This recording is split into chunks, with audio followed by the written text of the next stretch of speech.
कोल्हापूर जिल्हा परिषदेच्या निवडणुकीमध्ये कुठे आघाड्यांचं राजकारण तर कुठे महायुती म्हणून मित्रपक्षांनी निवडणुका लढवल्या खऱ्या। राज्य पातळीवर एकत्रित असलेले हे पक्ष जिल्हा परिषद निवडणुकीमध्ये अनेक तालुक्यात आमने सामने उभे ठाकले होते। निकालानंतर आता महायुती म्हणून सगळे मित्रपक्ष एकत्रित सत्ता स्थापन करण्यासाठी सरसावले। दरम्यान या निकालानंतर जिल्हा परिषदेमध्ये सत्ता स्थापनेमध्ये मोठा भाऊ कोण यावरनं भाजप आणि अजित पवारांच्या राष्ट्रवादी काँग्रेसमध्ये भाऊबंदकी सुरू झालेली असून दोन्ही पक्षांनी हा विषय अत्यंत प्रतिष्ठेचा केलेला आहे।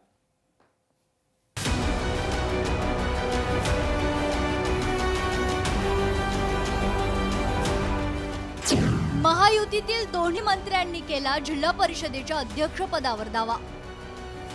कोल्हापूर जिल्हा परिषद अध्यक्षपदावरून महायुती रस्सीखेच। कोल्हापूर जिल्हा परिषद अध्यक्षपद कोणत्या पक्षाला मिळणार याकडे लक्ष। कोल्हापूर जिल्हा परिषदेच्या निवडणुकीत राष्ट्रवादी काँग्रेसनं सर्वाधिक 20 जागा जिंकत मोठा पक्ष म्हणून पुन्हा मुसंडी मारली। मात्र तरी पहिल्या 1.25 वर्षाच्या अध्यक्षपदासाठी भाजप आग्रही असल्यानं महायुतीत जोरदार रस्सीखेच सुरू झाली। भारतीय जनता पक्षाच्या 12 आणि सहयोगी जनसुराज्य पक्षाच्या 5 जागांच्या बळावर पहिला अध्यक्ष भाजपाचाच व्हावा अशी भूमिका मांडण्यात आली आहे।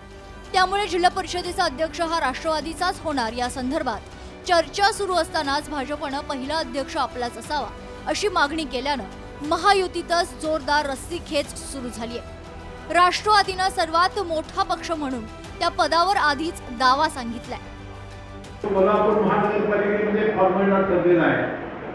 त्या फॉर्म्युल्यानुसार आता जो जास्त पक्षाचे सदस्य आहेत त्यांना 2 समित्या तिथे मिळालेल्या आहेत। 1.25 वर्षाचं हे सर्व राज्यभर सूत्र ठरलेलं आहे।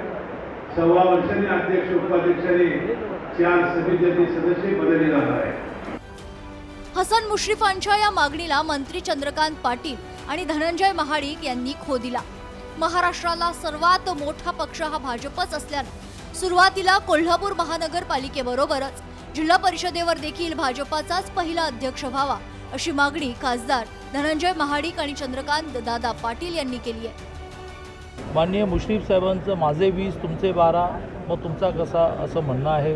आमचं म्हणणं असं आहे की जनसुराज्य आणि भारतीय जनता पार्टी ही 2 शरीरं एक आत्मा आहेत। ते 12 अधिक 6 18 मिळून आम्हाला काउंट करा। 18 काउंट केलं तर 18 आणि 20 यात फार फरक पडत नाही। त्यामुळे पहिला अध्यक्ष ते इथे आम्ही 1.25 वर्षाचे 4 करणार आहोत। सगळ्यांना चान्स मिळणार आहे। पहिला बीजेपीचा होऊ द्या म्हणणं आहे। यावर निर्णय झाला, फक्त एक वाक्याचा निर्णय व्हायचा आहे की बाकी सगळं सोपं आहे। आत्ताच दादांनी सांगितल्याप्रमाणे निश्चित आहे की त्यांची संख्या जास्त असल्यामुळे स्वाभाविकपणे ते मागणी करणार आहेत।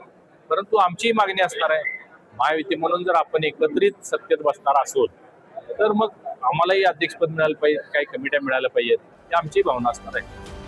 अध्यक्षपदाचा कालावधी 1.25 वर्षाचा करण्याबाबत आणि महायुतीतील सर्व घटक पक्षांना 5 वर्षात संधी देण्याबाबत चर्चा झाली आहे। मुख्यमंत्री देवेंद्र फडणवीस यांचा जो आदेश असेल त्यानुसार पुढील निर्णय घेतला जाईल असा पवित्रा चंद्रकांत पाटील यांनी घेतलाय।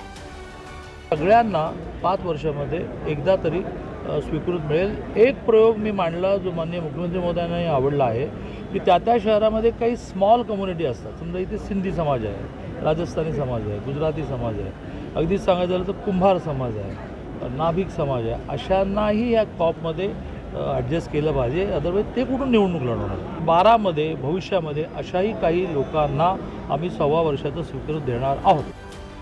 महायुतीत 1.25 वर्षाचा फॉर्म्युला ठरला असला तरी पहिल्या 1.25 वर्षासाठी अध्यक्षपद कोणाला मिळणार यासाठी आता रस्सीखेच सुरू असून मुख्यमंत्री फडणवीस काय निर्णय देणार याकडे सर्वांचं लक्ष लागलंय।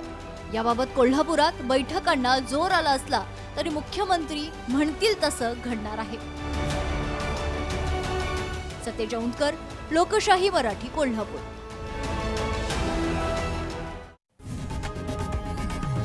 लोकशाही मराठी ऐका, पहा, जागरूक रहा।